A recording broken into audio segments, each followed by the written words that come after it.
Welcome to the first ever episode of Search in the City. It's the podcast where we get really raw and down to earth with SEOs all over the world so we can get right into talking shop in their own neighbourhoods.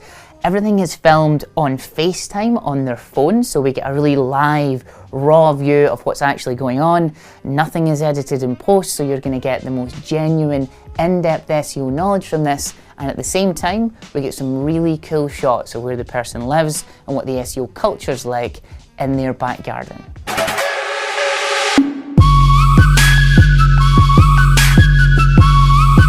In this episode, we talked to Arsen Rabinovich, who's actually over in Hollywood. He takes us on the Hollywood Walk of Fame, shows us all the stars, and we actually get caught up in a film premiere in Hollywood itself, whilst talking about all the new SEO things that he thinks important this particular month. Hey Arsen, how's it going? Hey, how's it going, man? Good. Have I caught you on your commute? Whereabouts in the world are you right now? I am actually in Los Angeles. I have a meeting later on in the day in downtown LA, so I thought for this call I'll walk around the Hollywood Walk of Fame with you guys.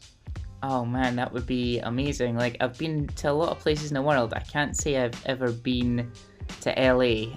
What's it like living there? It's planet California, man. We're a weird state. And I love it. It's 57 degrees right now, so cold for LA. It rained today in the morning, but we're getting a little bit of sunshine right now. Hopefully it will stick around that way, and I think towards the afternoon they promised us even more rain. So, but yeah, I love Los Angeles. I've lived here for a very long time.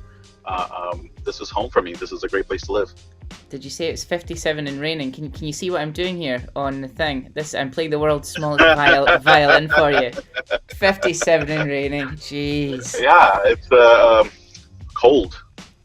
That's we don't know Scottish how summer. to deal with this. When it's not raining and stuff like that, what do you get up to when you're there? Are you usually in the area that you're driving around? Is this like a usual place you can hang out? Well, not so much for hanging out, but I am in. So I live over the hill in Sherman Oaks, which is about 10 minutes from where I am right now on Hollywood and Highland. I grew up in this area where we are. My parents and my wife's parents still live in West Hollywood. So yeah, we're here often. We have a child. We have a 6-year-old. We have 4 animals at home that are all 13 and 14 years old. So we don't go out much. But when we do, we usually try to come out here because over the hill there's not much happening. But yeah, we come out to LA. We go to downtown. We go to Santa Monica. And just like boring adult fun. Getting dinner and a drink and hopefully making it home by 9 to wake up early with a kid. Yeah, no, you said 6 years old the kid is. Just turned 6 years old, yeah. That sounds like link building age to me. Link building age, yeah. We're already starting him. He's already looking over my shoulder and asking me what I'm doing when I'm looking at spreadsheets and crawls and all of that. He's interested. So what's the SEO scene like over there in LA? Like, is there a lot of meetups and stuff like that? Is there a big community over there? Yeah, LA is pretty spread out. It's a pretty large area. We do have a lot of SEOs here. It's not as close-knit of a community as we would like it to be, and we do try to get together once in a while. We have we have like Lauren Baker here. We have Dwayne Forrester. We have Michelle Robbins, Eric Wu, Marcella DeVivo, Owen, Frank. So like we have some rock stars here in LA. Down in San Diego, which is about 2 hours, Casey Marquis, Ashley Ward. So like once in a while we'll get together and we'll do like dinner or brunch. But Lauren Baker's been putting together, or he had one event so far, which was like a LA SEO meetup. But other than that, from an SEO perspective, there's not much that's happening here in LA. There's a lot of like meetups that are just general marketing meetups and WordPress meetups. I'm involved in some of the WordPress meetups. I've spoken at some of them. We have WordCamp here in Los Angeles. So the communities here it's not really organized. So we don't have anything that's like an event that's in a monthly basis. We don't have like a Los Angeles Internet Marketing Association or anything like that. But from time to time we do try to get together. So like conferences must be quite a big thing for you then. So because everyone will make the effort to travel to the conference, is that a big thing? But just because it's so spread out.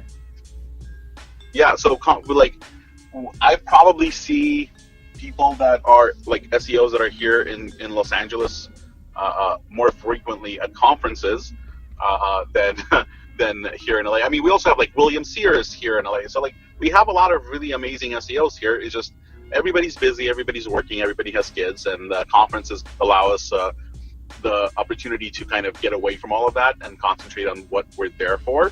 And that's where the majority of hangouts happen.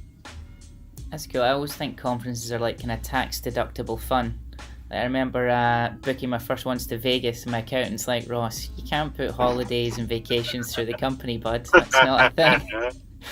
But no, it is worth it, genuinely. We do get some stuff done. Are you speaking at any coming up? Anything interesting coming up? Yeah, a few. So the next thing that's coming up for me is PopCon in Florida. Then I'm doing... let me turn this around so you guys can see something real fast. Look at these. We have Chewbacca, Superman, and Obi-Wan Kenobi walking Hollywood. Love that. We have. So I'm doing PopCon Florida. After that, I'm doing Advanced Search Summit in Napa, which is always a good one. Really looking forward to that. Doing an interesting talk there about the future of on-page SEO. Napa is always a blast. Then Napa's like wine country, is that right? Absolutely, yeah. Wine Country, Jim, Christian, and the team do a really good job with that event. They organize. I think this year we're doing like a train ride through the Wine Country for dinner. So it's a really, really fun event. And it's more of like it's not so much. I wouldn't say it's a conference. It's more of like it's very intimate. It's not big. There's no like speaker ready room. Everybody's in the same room. Everybody's hanging out. Everybody's just like enjoying their time. It's all about networking. So that one is like more of specifically that one is more of like a vacation than the conference, at least to me. After that, I'm doing a little talk for the SEM Rush roadshow here in Los Angeles. And then I'm doing SMX London. I'm going to be in your part of town in May. Oh, amazing. And so that's what I have so far. But I like to take summer off. And then obviously quarter 3 and quarter 4 is where we get into SMX East, PopCon. I think Jim is doing, they already launched it. They're doing a conference in DC, Advanced Search Summit DC. And I'm also looking forward to, I think Ungagged is going to be coming to Los Angeles. So that's going to be a really interesting event. I'm very excited that they decided to bring a show to Los Angeles, especially a show like theirs. Yeah, I've spoke at one of them and I've been to a couple of them. You always get a couple of little nuggets. I think because it's not recorded, you always get some like slightly off the books stuff, and people are a lot more generous with what they're willing to say, which is quite nice. Absolutely, I think it's a very smart move for them. I also think it's the perfect environment for a conference like that to come to LA. Where it's not 1815. Just an SEO conference. It's more like a growth conference or from the way I see it. It's not just SEO, and I think the environment and the demo is right for them because of what's happening in Silicon Beach. We have all of these startups that are coming in, and a lot of young talent that would be interested in what this type of a show has to offer. So I think this is going to be a really good one. So do you think because of the startup culture, like in and around like areas of California, do you think there's more of like a hacker culture when it comes to marketing? So are people looking for like much more like crazy hockey stick growth versus your, you know, like if a local lawyer comes to you, you know, it's a 12-month retainer with X amount of deliverables.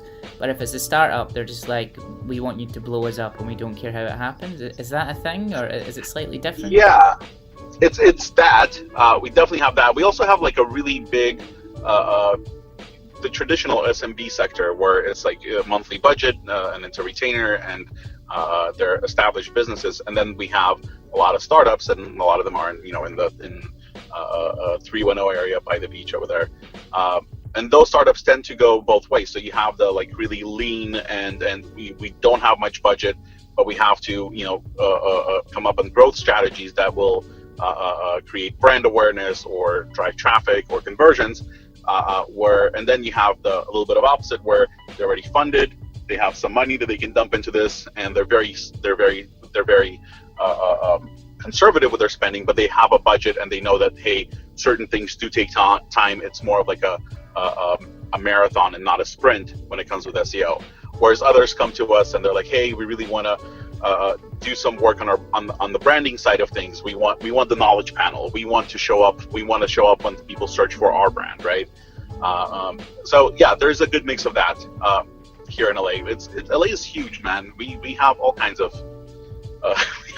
things happening here, and I'll show you in a second what I'm talking about. Yeah, I'm definitely gonna make the pilgrimage over. I've not been to the States in such a long time. Like, I can really get on board with the ethos in the States. Like, no one gives you a hard time for working hard, but in England and in Europe, if you work too hard, people are suspicious of you. They're very like, you need to chill, you need to calm down. You work too much to relax. Yeah, exactly. That's like the main kind of thing. Like, so how's your agency going, by the way? So like, how long have you been running it for? So TopHatRank's been around since 2010 as an entity. So I want to say 9 years now. Well, it's going to be 9 years in October. Hang on, I'm going to try not to crash here. Hang on a second. This is so fun for me to see you like go through SEO questions and parallel park at the same time. Hang on, let me look at the sign, make sure I don't get towed. You were telling me earlier about the decision to keep the agency boutique, and that's something that I can absolutely get on board with. Like, you're mentioning as well, like keeping your staff senior, they've also spoke at conferences and things. Can you talk a little bit more about the reasoning behind that and like the kind of mentality of keeping it boutique? So for me, it was more of like let's keep it lean. It allows us to do much better work. It allows us to get really creative. It allows us to bring in the entire team on projects when we need to. It also creates much better relationships between team members, where at this point, majority of my team know each other so well that we can delegate work, understanding what everybody's strengths are. And even though everybody has their own kind of expertise, like Sarah, our senior strategist, has been with me for over 7 years now, and she's an amazing technical SEO. Renee's been with me for I think 5 years now, and even though he's an account manager and an SEO, he's an analytics genius. Jesse is our director of operations. He's an amazing local SEO. He still manages accounts, but he has other responsibilities. So everybody does multiple things. And when we bring people into the pod, they're not only getting that expertise, they're also getting second pairs of eyes from an SEO perspective, right? So that model in its own kind of prevents me from going big, because when we do go really big, it just becomes a little bit of a nightmare to manage for me at least. You can bring in HR and all of that good stuff, but again, for me, it creates more distance between the people on the team. Because of how we are, I take the entire team to a show, like a conference once a year, whether it's on Gagged or Vegas. We spend a week in Vegas, the entire team. We cover everything. We have food provided in the office on daily basis. They don't worry about bringing lunch in. We don't have a specific time to start. They can work remote if they want to. We pay all the way through. Whether they're like on vacation or sick time, they're still getting paid. We don't have like, vacation days or sick days. They're getting paid regardless whether they're in the office or not. And everybody understands that we're all working together. We're all getting paid from the same, pot. And everybody has to put into it. And the work that they put into it is what they get back. So we're very generous with bonuses. We provide healthcare, health insurance. So it's just like, it's a little bit of like a family, and I like keeping it that way because it makes everybody care about what we're doing. So yeah, for me it was, and on just outside of even like the feel of the boutique agency, also the client work and what we're able to do and how we take these like really amazing creative approaches to SEO definitely reflects in the results for our clients. And the retention rate is phenomenal because of just the client services and how we handle everything. Our clients love that they can reach their account manager at any point. Here's a quick, you know what this is, right? It's the Chinese theater, the Brahmin's Chinese theater. I'll cross the street in a second. I'll show you. That's where all the stars go and put their handprints into the concrete. All right. Yeah. God, so I only know the stars. Oh God, there's the stars. Yeah. That's so cool. This? Theater Lawford. I don't know what that is. Yeah. That's epic. Yeah, it's so funny, like when you're talking about the way that you're running the business, it just makes so much sense to me. Something, when I was working for big kind of networked agencies of like 500 plus people, the churn of the staff was every 18 months, every 2 years. And we done a study and we perfectly correlated the churn of the clients to the churn of the staff. So there's these like sausage, and don't get me wrong, these were massive, Fortune 100, Fortune 500 clients they were dealing with, but it was just this massive churn every 2 years, just like repitch end. And if you look at here's something interesting, the WPP companies, to be acquired by them, 14% profit margin is all you need to make to be in the sweet spot for them. Do you not find that insane? Yeah. Wow. Yeah, man. So that's the other thing. Hiring new people is a little tough, especially if we're going to be hiring. Especially if we're going to be hiring in-house in LA. It's very difficult. LA is very expensive, first of all, to bring people on, and there's not much talent that's available here in LA.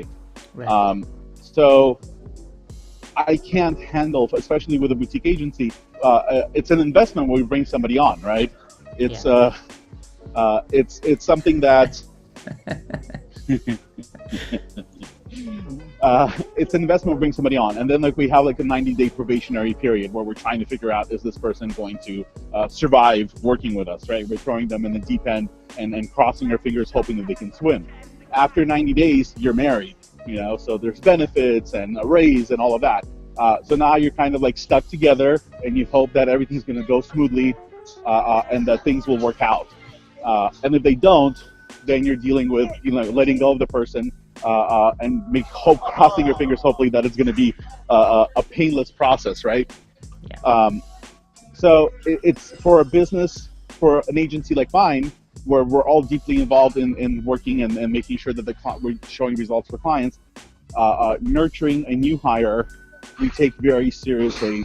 We invest a lot of not only financial but also like emotional investment into them.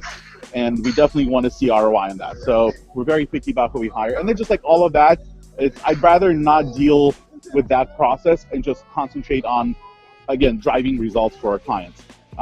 So I got lucky with a few hires, like Jesse McDonald, our most recent hire. Got really lucky with him. He came in and he's just like rocking it out. He's started rewriting all of our standard operating procedures and just organizing everything because it hasn't been touched in a few years since the last time I touched it. And at the same time, he's bringing in new processes, new information, and just keeping things, running a little bit more tighter. Hang on, I want to share this.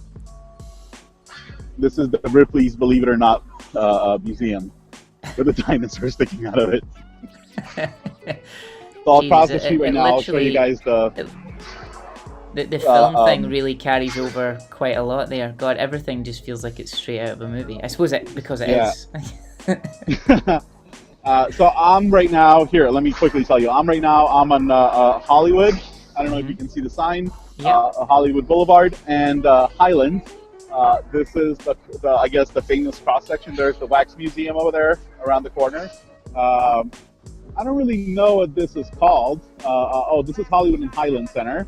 It's 1830. Here, and this is, I guess, there's a huge theater here where they do the award shows. And as I'm crossing the street soon here in a second, you'll see that they're setting up for a premiere or taking apart after a premiere. So not sure, but I'll show you in a second. That's so cool. So I take it, I mean, the place that you're in at the moment, I imagine gets pretty manic, so you're not in this exact area very often. Like, it's very touristy type thing. Oh yeah. It's 10:30 in the morning and it's already packed. Like, if you guys can peek behind me, it's just like 4 LA people on the street is weird. Yeah, that's insane. Yeah. So what's the I'd love to work out a little bit more. So you were born and bred in this kind of general area then? No, I was born in Odessa, Ukraine, former USSR. That would explain all that Soviet. I'm an explains older. all the Soviet art that you gentleman. share. Yeah. A little bit of nostalgic. So we immigrated from Russia to the U.S. when I was 9, and that was 1991. You guys do the math on my age. And we came here to Los Angeles, and I did the rest of my growing up here. Actually, not too far from where I'm walking now, and I've stayed here. I really, acclimated to this city. I love that. Coming from like the brutal Russian winters to here was amazing. Oh yeah, I'll take LA over Odessa any day, especially for the weather. So like, let me just take it back. So you've moved over. You're growing up in LA. When did you start getting into like the whole internet SEO marketing thing? When did that start bubbling up? So I grew up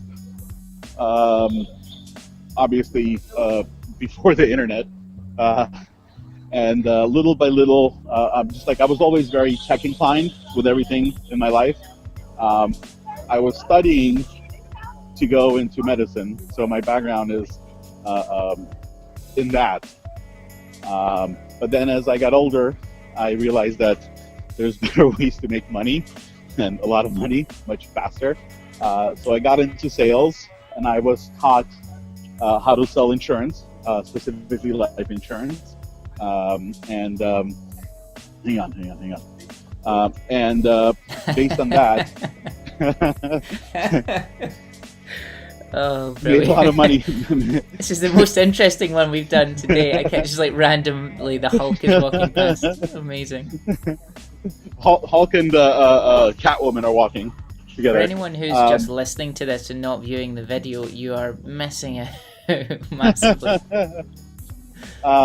So, yes, I got into insurance. A little bit later, I started my own insurance shop, became licensed in all 50 states as a insurance broker. Oh. And we were doing a lot of the marketing for our sales team online. Here, this is the entrance to the theater where I guess they do all the awards here in Hollywood. So we were doing a lot of marketing online. I got into affiliate stuff. We were doing really good. It was, the early 2000s, 2004, 2005. the wild, wild west of the internet. So we were doing a lot of affiliate marketing, and then I got into SEO just for lead gen. And then we had the financial collapse in 2008. Obviously, insurance was at the center of it. So I had to get out of that business, and I started consulting. SEO.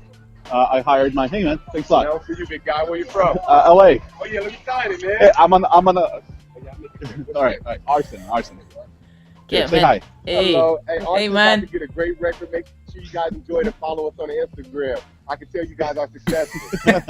Hustling all the way. 20 songs, man. We just chasing the dream. Support the brand. Awesome, man. We Thanks a don't lot. put a price Appreciate on it. the Arsen. We do have those small tips in the heart. I have no cash on me, So I man. got to swear. I'm allowed to say crazy. You get my money back. Let me give this back to you. I gotta do this, man. Thanks. Hustling, man. Gotta hustle. Love that. So Yeah, what he was so- selling you? What happened just there? He was trying to sell you his record. A CD, yeah. A CD. I feel that's so 2015. all day long. Come on, Spotify now. Come on. A small donation, and you tell him you don't have any cash. He's like, hey, no problem. I got a square. I'll process your credit card right now. Oh wow, really? So he would take a credit card Yeah. payment? Yeah. I would All right, here, not let me give show a you. random. Let me show you this real fast. Okay, so this is the Chinese theater. Yeah. Oh wow. Here, let me quickly walk in here, so you can see all the handprints. Yeah. This is Sylvester Stallone. Keep punch. Oh, 83. Wow.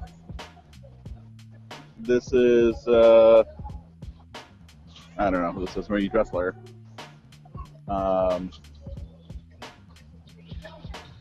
Yeah, so like famous people, I guess, come here and put in their fingerprints. Handprints and shoe prints.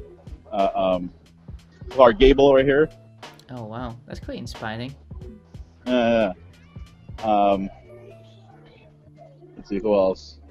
Who else do we have here? Pearson, Rain or Shine, I Love You. Harmon Baxter, don't know who that is. Yeah, here's the theater. It's amazing. It's pretty stunning. Do you know anything about it? Like, what's the history of it? Why is it all decked out? It's like very that? old, and it's in Chinese Hollywood. That's all I'm going to tell you. We'll take Google it. Yeah. I'm a horrible tour guide. So yeah, and that's how I got into SEO. I were just doing it, and then I started consulting after the insurance business. After we closed down the insurance business, I started consulting, and picked up my first client, which was a security construction company, and construction security company, and we were ranking them in the U.S. I was ranking them in the U.S. For different construction projects that needed to be secured, and did very well with that. Hired my first employee in 2009. Formed TopHatRank in 2010, and I don't know. There's madness happening right now. A lot of Chewbacca's. Hey. There's a supply-demand problem with the Chewbacca's. Oh, then and another Superman. Yeah. I think these guys are onto something. Yeah. They're working together. Yep. They all got Square credit card processing cards. Yeah, that's nuts. So they're taking credit card processing on the street to take a photograph with them. Yep. Wow. Welcome to America, LA. huh? Gotta hustle, that's man. something else. So yeah, that was the start of TopHatRank. And then fast forward to now, we've been doing this for a while. The team is very strong. We're becoming more and more recognized. We were kind of like a very quiet and effective for a while. I like to say we're like a Russian submarine. You don't hear us, you don't see us, but we're there, and we're looking, and we're learning, and we're observing. That's a very apt way to put it. Yeah. Yeah. And only recently we started, like in the last 2 years, we started like doing the shows and putting ourselves out there. We felt that it was a good opportunity here. Sorry, I'm like all over the place with you. No, I love it. Where are we now? There's we're inside a novelty store. It's like, I guess it's a Raven here too. Here's the Terminator. This guy. And then there's the Predator. Yeah, so loud here. My mark of a successful agency is when I can put one of those in the lobby. That looks excellent. Here's this guy. Nice. Look at that face. Yeah, so it's good. I can't complain. Agency life is good. Obviously, we have our ups and downs. We learn from our mistakes. We're much more careful about who we bring on as clients now. We're not chasing money. We're chasing opportunities to show improvements. We're looking at how we can help the client. I think that's quite a big deal. And when you first start out, the whole thing is we want to scale this guy, get our operating procedures in place. But you turn into a sausage factory. And the thing is, like, after you do that for a year and you give the client the results, you're like, well, now what? You know? So you're saying you were getting more into UX and CRO and all that, as well as the basics of organic. Correct, because at the end of the day, it's the conversions. What keeps the client on board is not just rankings and impressions. Well, impressions, yeah, if you're dealing with publishers and they monetize off of that. But at the end of the day, it's all about conversions and how to scale that and how to keep making money, because there's got to be ROI. And obviously with SEO, it's a delayed ROI, right? It's not instant gratification. So we started looking at it from a standpoint of, hey, how can we show growth? And keep in mind, we have never had one client on contract. Never. We work month to month with a 30-day notice that we ask our clients to give us notice if they want to quit. And we have amazing retention. We have clients that have been with us for 6-7 years. We have clients that, a lot of clients have been with us for that long, actually. We have clients, we have brands that started up with us, especially in the financial sector, started up with us, grew with us or with our help, let's say that, were bought out by other bigger brands and still stayed as our clients through the acquisition, and then the acquiring brand became our client, and we just continued to grow with them, right? So, and again, no contract, just like really good attention to detail, paying attention to the client, really integrating with them, becoming like a quote-unquote a part of their team. We're like a virtual in-house SEO team for them, and that really brings value for them. Instead of just being another agency partner that's just like, here's your report, here's the invoice, right? We're there, we're in the meetings, yeah. I mean, like 7 years retention is totally unheard of. I'm pretty sure if you were to put out something on Twitter to be like, what's the longest you've retained clients for?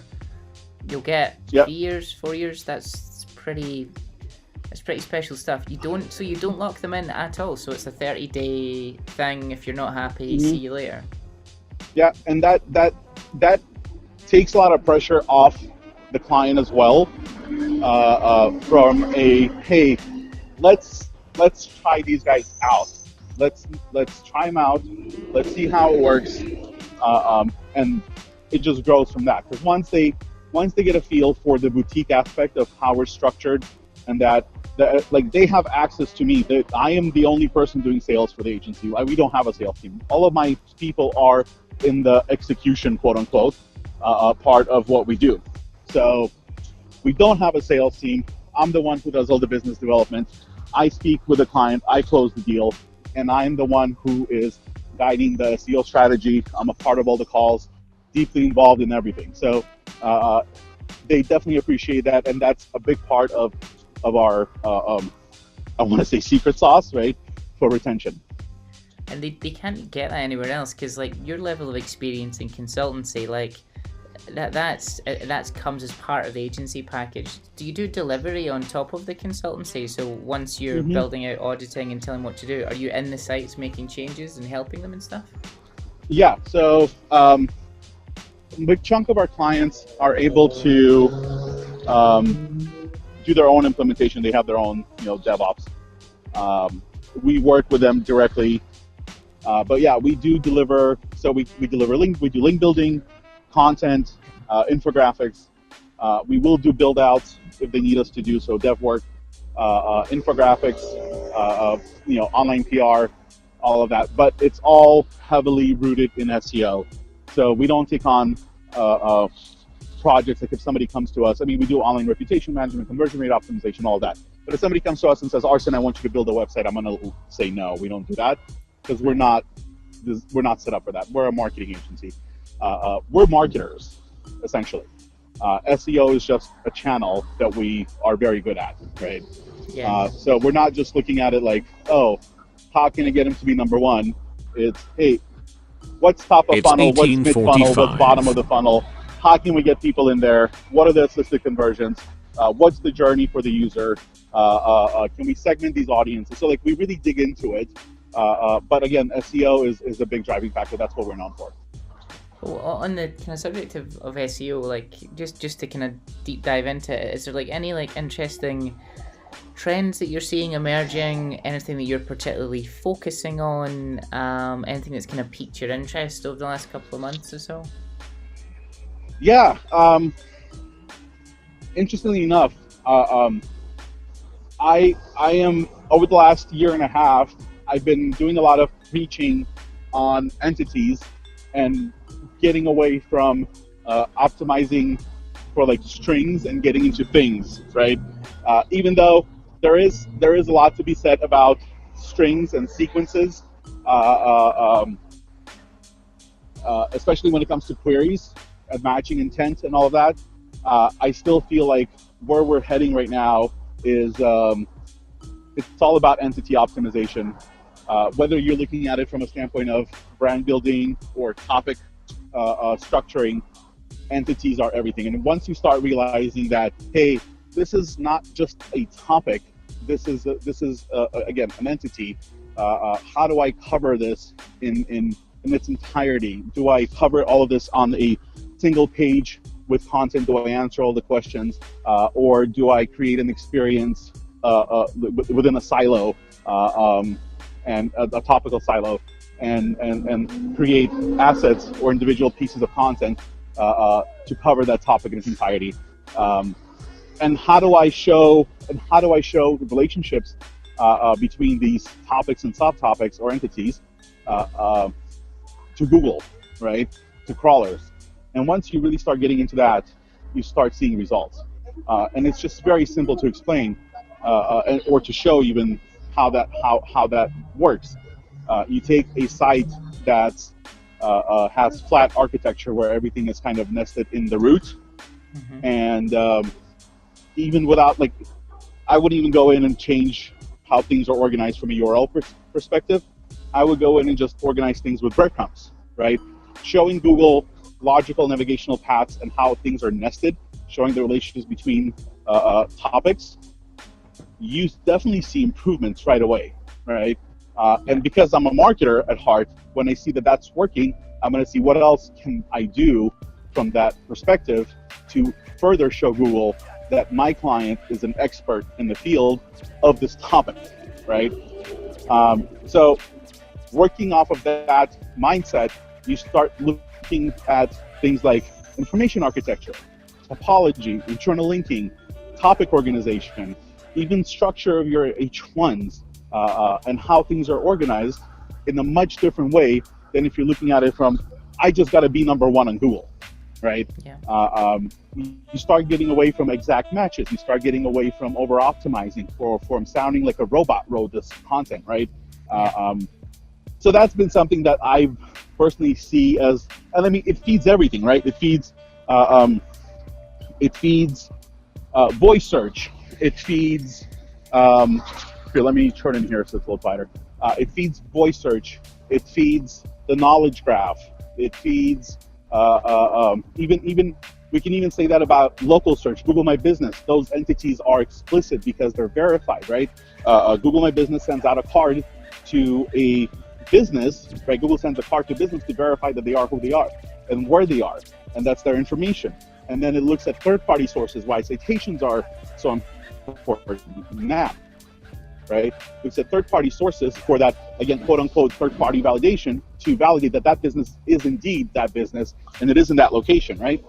If we look at like even voice search, right? Google, a lot of the voice search results are powered by the knowledge graph, and that knowledge graph is fed through it's essentially entities, right? And relationships between those entities. So we've seen a lot of success with that, changing our mindset on that, and really getting into structured data and showing Google where things are and how things are organized and those relationships, and we're definitely seeing results from that.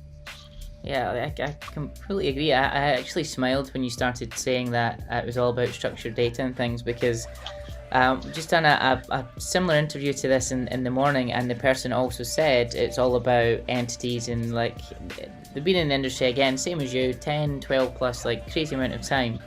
I was speaking to, do you know Arnout Hellmans? Yeah. He sat me down and showed me some stuff around Wikidata and how the different identifiers that Wikidata use to understand what an entity is. There's like 1.8 million databases they're using to power the knowledge graph. And if you right click and look and inspect element into the knowledge panel, you can actually see all the co-occurrence databases, and you're like, this is something, right? It's hard to reverse engineer it, but there's definitely something there. So on top of what he was showing you, if you go, have you ever played around with Google's Knowledge Graph API, the API Explorer? No.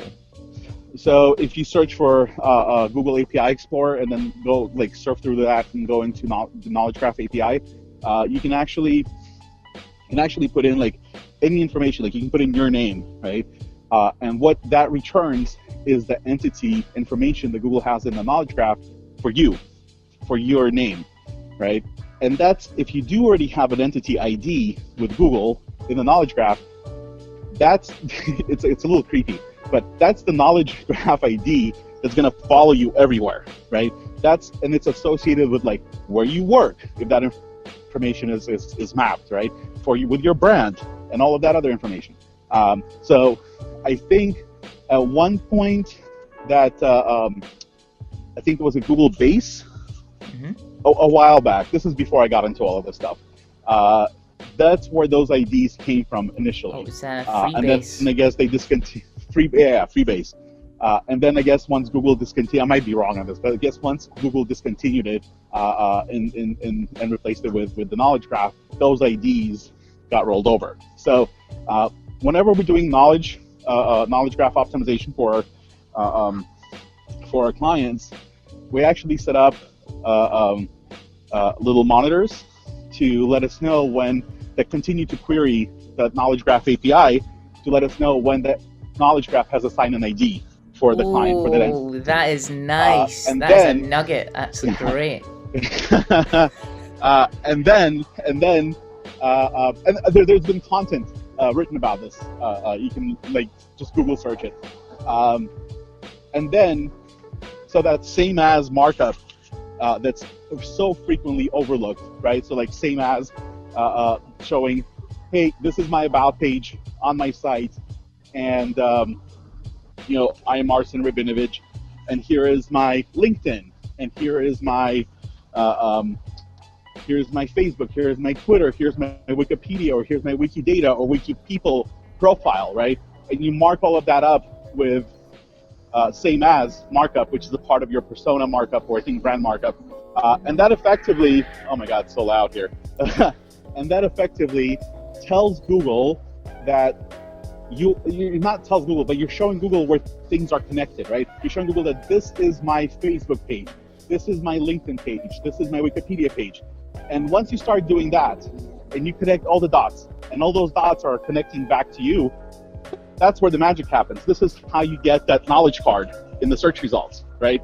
By connecting all that information together, and obviously you have to drive authority to it and build some links to it, to your about page and to your Wikipedia page, just to get enough attention going. But we were very successful in getting knowledge cards for our clients, especially like what we talked about earlier with the startups, they need like brand identity, right?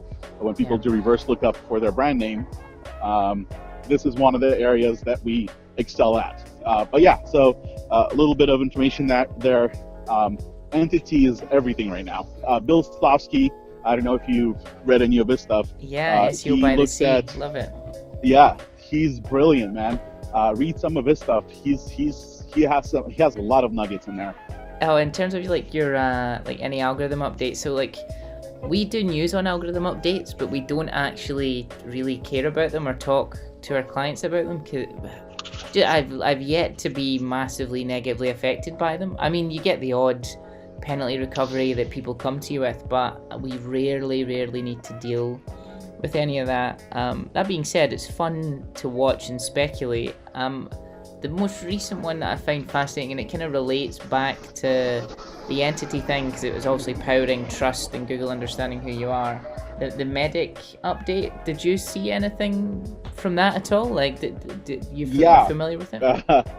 Yeah, so again, it's interesting that you bring that up, because that's also from what we saw from clients that have been with us for a while who luckily were not affected by that update.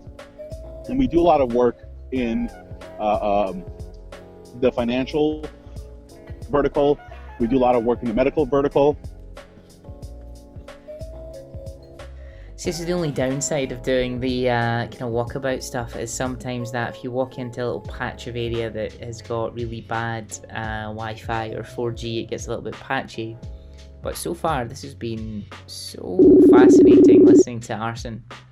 Oh, I think we got him back.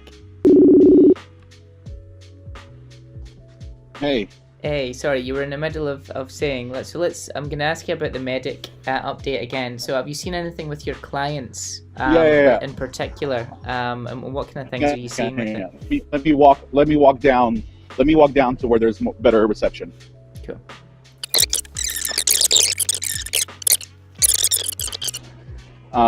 So medic.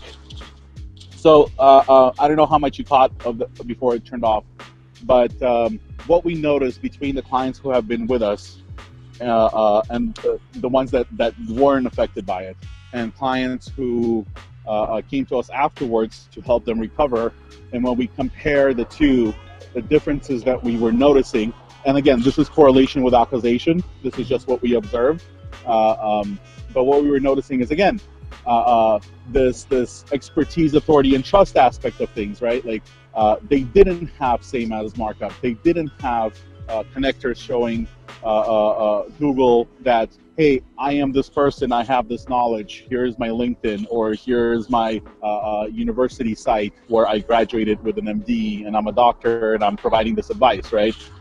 There was no third-party validation other than what was on the site, which in Google's eyes, especially sites that without schema, in Google's eyes, it's all implicit information. There's nothing explicit there, right? It's all text on page, and Google has to figure out what it's all about. Another thing that we noticed a lot, wonderful, thing that we noticed a lot was pages that were affected the most on these sites were pages that were not really matching intent of the queries that they lost rankings for. It's 19 hours. The rankings were being driven by secondary signals that weren't really like where we would expect them to be. They weren't in the title. They weren't in the H1. There was no markup again on the page, right? It was just like it was either being driven by anchor text from incoming links, right? That focus was being driven to that page that way, or from where there was no organization, there was no topical organization at all in these sites. And when we started fixing this, we started seeing improvements. And again, it's not anything where you say, "Oh my God, it recovered and it's great. This is exactly what it is," right? We're seeing improvements, gradual improvements.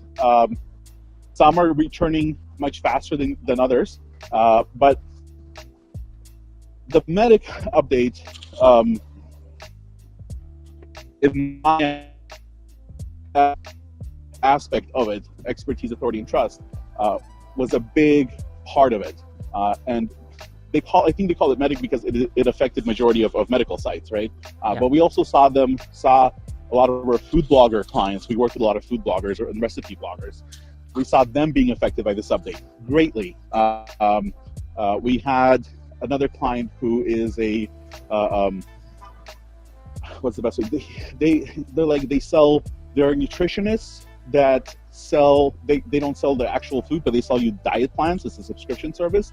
Right. Took a big hit because a lot of the content on their site was just like how to control diabetes through diet, right? But that's the money or your life stuff, right? Say that again. That's the your money or your life terms. I think Marie Haynes talks about that quite a bit. Yeah. Exactly. So when we look at it, and the content is great. I mean, these guys really know what they're talking about, right? The content is great. And when we start looking at other sites in the niche, in the vertical, and sites that are ranking, the content, it's unique, but it's covering the same topics in a very similar way, and they weren't affected. So if you look at that, and again, it's just like looking at who was affected and who was not affected from a forensic standpoint, right? And if you start looking at the ones that were affected and comparing them to the ones that weren't, you start seeing, oh, well, these guys are heavily promoting their social.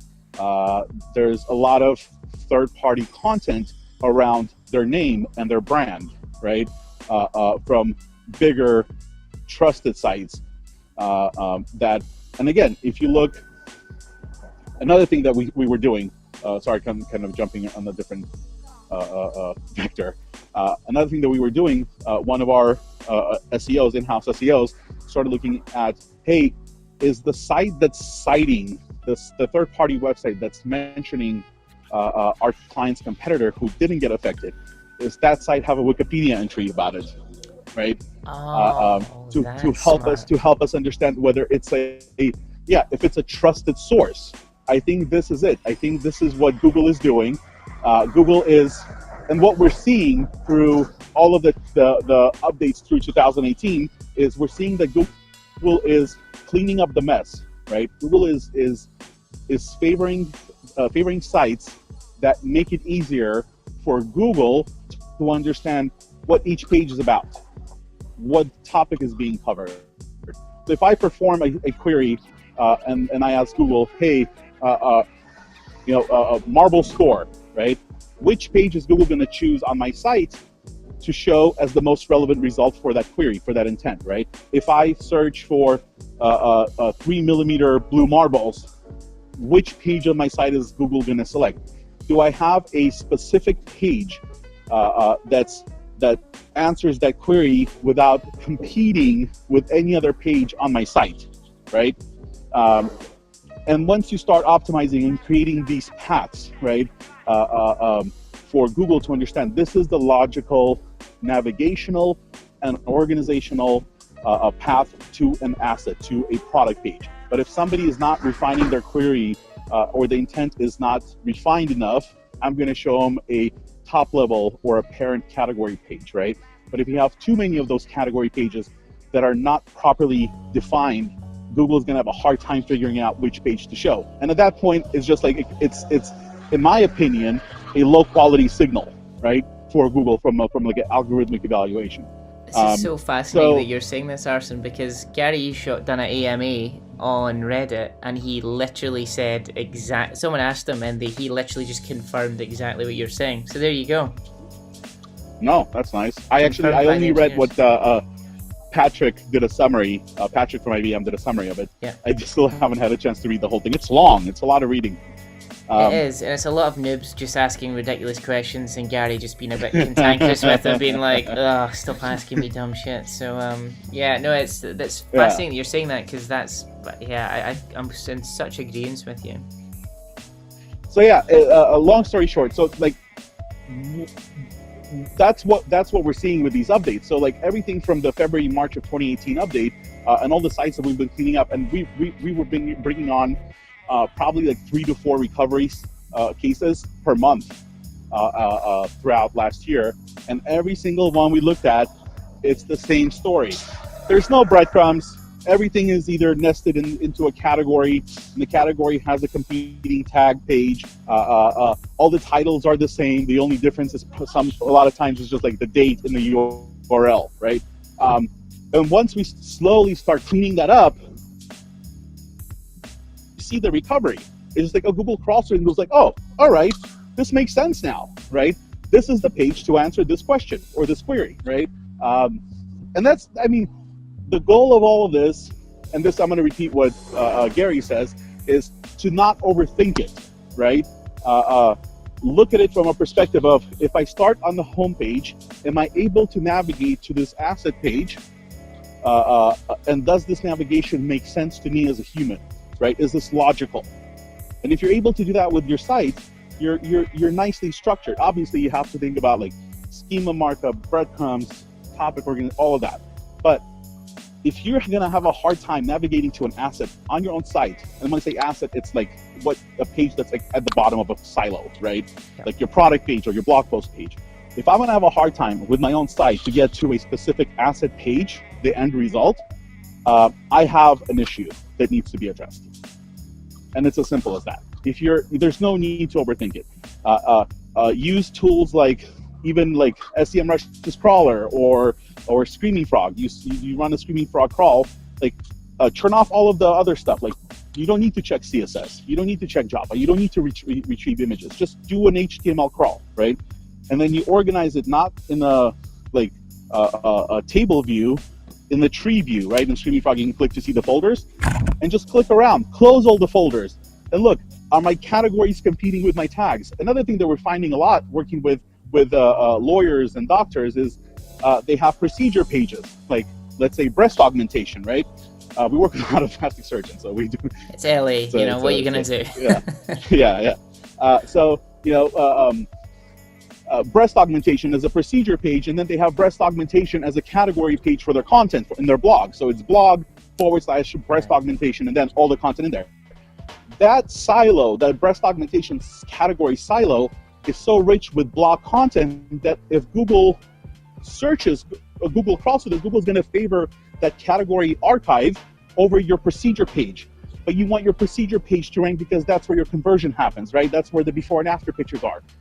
So that confusion, and when Google looks at that, it's like, I don't know which one to show, right? So what we see, I don't know how Google thinks, but what we see is Google just kind of like gives up. Like this is low quality. It's all confusing. If I'm confused, probably the human eye visitor. Oh yeah, welcome to LA, by the way. Hang on. Hovering. Was that like police helicopter? Yeah. Can you see it? No? Yeah, you can see a little speck. Yeah. Just following around. If you, when you're in London, I'd love you to come to our place. We're right next to something called the Shard, which we see Chinook military helicopters going in and out of, which is kind of fun.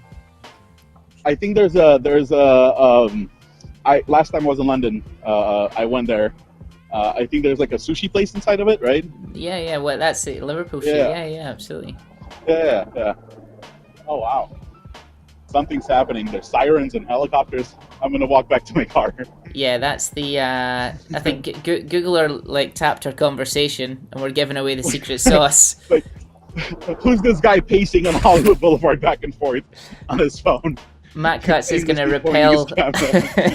Matt Cutts is gonna repel down there with with an AK at any moment now. So let's get you back to your car. We're coming up on an hour, and I want to be respectful of your time. Sure. What you up to for the rest of the day? Anything interesting happening? I got this meeting coming up. Once the meeting's done, I'm gonna stop by and see my grandma, who's 98 years old. Wow. So I'm gonna stop by and say hi. Yeah. And then head home. I think my kid is done with school at 2:30, and have a nice Friday evening with him. Oh, amazing. That sounds fun. I think I'm going to edit. Our videographer is sadly on holiday. Not sadly, I'm sure he's having a lovely time. But it means that I need to edit the Canonical Chronicle, which means it'll be rubbish this week. So I'm going to finish that. I had my dad doing a guest appearance today because he was down for my 30th birthday. So that'll be kind of cutesy and interesting, and I'm going to do it with a nice little adult beverage next to me. Nice. By the way, I really enjoy your canonical chronicles and your wisdoms. That was really interesting stuff. I actually shared it with my team about extracting URLs from archive. For poorly handled migrations. We deal with that all the time as well. So that was a good little piece of information there. Yeah, it's the daisy chain redirects that always get us, because when we're doing migrations, it's between site A to site B, but if it's a 10-year-old website, it's been redesigned 5 times. So the likelihood of URLs that we can't really see, Google's not going to report them. Majestic might pick some of them up from historic, but unless they're linked we're just not going to know. We never actually thought of looking at archive for extracting URLs. We look at archive to see how pages were structured and what changed, if any of the signals were changed during the migration. But we usually tend to look at backlinks to get that old URL information, to look at those backlinks to where they're pointing to, old backlinks. But this is super valuable. That little slice of wisdom will come in very, very handy. So really appreciate that. Yeah, anytime. I think we're going to do a little series on just using Google Sheets and BigQuery, just because I love Excel and I've always kind of used it, but it's hard to share it and it's hard to do. It has the same problems as Sheets because it's running locally. I mean, if you've got a lot of RAM, you can usually put a lot in there, but it's still not quite. I mean, we use something called Jupyter Labs, which is just a Python extraction tool for bigger log file stuff, and even that's a bit of a challenge. So yeah, moving to Google Sheets more, and we do 4-day work weeks. We're the laziest SEO company in the planet, so we need these hacks so we can get our job done quicker. We've been doing a lot of that recently too. We've been playing around with SEMrush's API. We're building out a lot of stuff with Google Sheets, especially for our forensic audits when we need to. One of the latest things that I'm actually very proud of my tech lead who put this together, because usually you can pull data from GSC, historic keyword data, and then you can organize it per page to see the fluctuations and rankings across a period of time. So you can map it out by month over a period of the year, right? What's my average rank per month for this page, for each keyword that this page ranks for?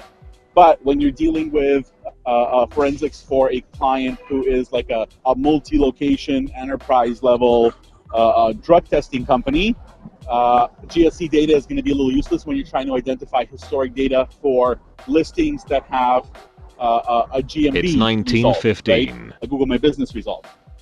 So SEMrush's data with SERP features, how you can pull by API keywords and then filter to show you keywords that have a SERP feature of Google My Business, helps us understand how those rankings for Google My Business were performing across a period of time, which is something you can't get from GSC.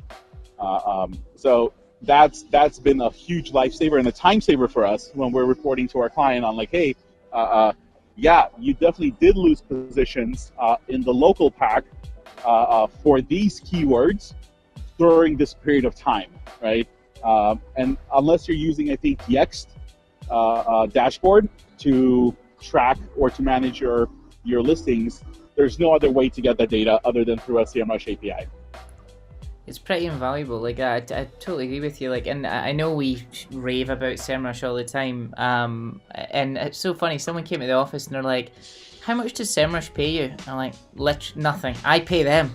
It's the other way around. I pay them for their data. It was funny because I mentioned them a lot in my forensics talk that I do at conferences, because it's just it's a good tool. They don't pay us. They don't pay us anything. They're just a really good tool that provides a lot of information.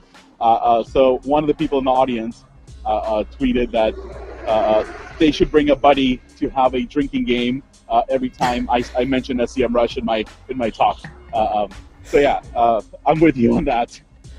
Yeah, it's something else. I think that the community management they do as well is pretty pretty special. I think the local strategy they have with boots on the ground, you know, all over the world. Yeah, it's smart stuff, and that's marketing. That's just good marketing.